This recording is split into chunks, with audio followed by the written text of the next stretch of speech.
रवि, क्योंकि आप गोधरा में ही इस वक्त मौजूद हैं, जरा बताइए कि ये मुद्दा, कल जिस बात का जिक्र योगी आदित्यनाथ ने अपनी सभा में याद किया, 20 साल पहले की इस घटना का, गोधरा कांड का वो जिक्र कर रहे हैं और राम भक्तों के बलिदान का जिक्र कर रहे हैं। मैसेज क्या देने की कोशिश की गई?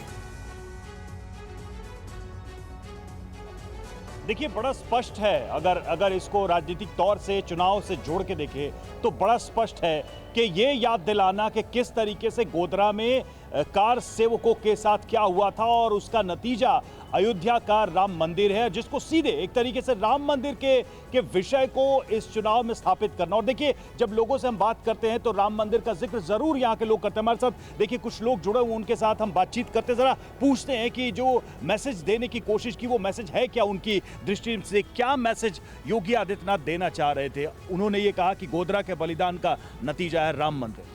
नहीं, जो इस स्मार्टफोन के युग में भी ये फोटो स्टूडियो बना के साल में 30 लाख कमा रहे हैं।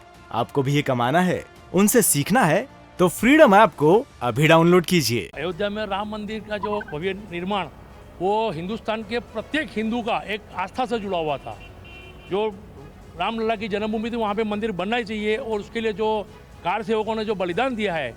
लेकिन चुनाव के समय इस बात को फिर से लाने का मतलब क्यों न समझा जाए कि ये बात सिर्फ वोटों को अपनी तरफ खींचने की है। नहीं, हिंदू जो वोटर्स हैं उनको अपनी तरफ खींचने की है। नहीं, विकास भी हुआ है, ऐसा नहीं है कि विकास नहीं हुआ है। गोधरा की धरती पर ही आप मौजूद हैं, जहां से लोगों से आप बातचीत कर रहे हैं। विपिन चौबे का रुख करते हैं, गुजरात में ही वो मौजूद है और लगातार लोगों से बातचीत कर रहे हैं। विपिन, ये जानने की कोशिश कर रहे हैं कि इस बार क्या वाकई में दोबारा कमल खिलने की उम्मीद है, या फिर इस बार जो चेहरा होगा, जो सीट होगी सीएम की, वो बदल जाएगी, कोई और चेहरा उस पर काबिज होगा। लेकिन विपिन, ये बताइए, बार बार गोधरा का जिक्र क्यों होता है? किसी न किसी बहाने से हर राजनीतिक दल गोधरा कांड को लेकर के अपनी बातें कहते हैं। मुख्यमंत्री योगी आदित्यनाथ ने जब गोधरा में रैली की और उस दौरान कहा कि ये धरती जो है वो राम भक्तों के बलिदान की धरती है, कितना स्ट्रॉन्ग मैसेज गया है और क्या इससे तस्वीर बीजेपी के पक्ष में बदल सकती है?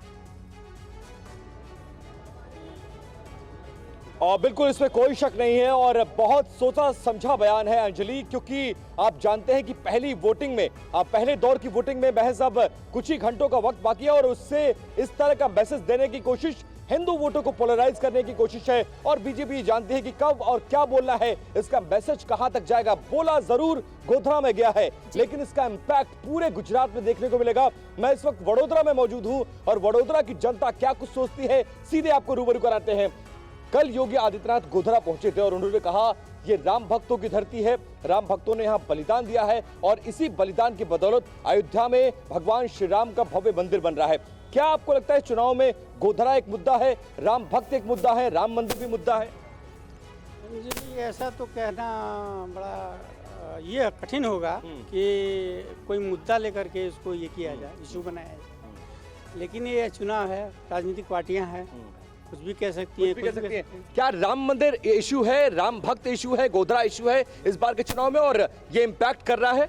ना, राम मंदिर तो बनना ही था, इसके लिए बीजेपी अभी तुरंत आएगी, दूसरी बार बीजेपी ही आएगी। अच्छा, आपको लगता है ये मुद्दा काम कर रहा है? हाँ, काम करेगा। अयोध्या का राम मंदिर का मुद्दा काम करेगा। कैसे देखते हैं आप योगी आदित्यनाथ के इस बयान को और इस बार के चुनाव में ये मुद्दा कितना ज्यादा चल रहा है? जी विपिन, आप अपनी बातचीत जारी रखिएगा क्योंकि दोबारा आपका रुख करेंगे। इस स्मार्टफोन के युग में भी ये फोटो स्टूडियो बना के साल में 30 लाख कमा रहे हैं। आपको भी ये कमाना है, उनसे सीखना है तो फ्रीडम ऐप को अभी डाउनलोड कीजिए।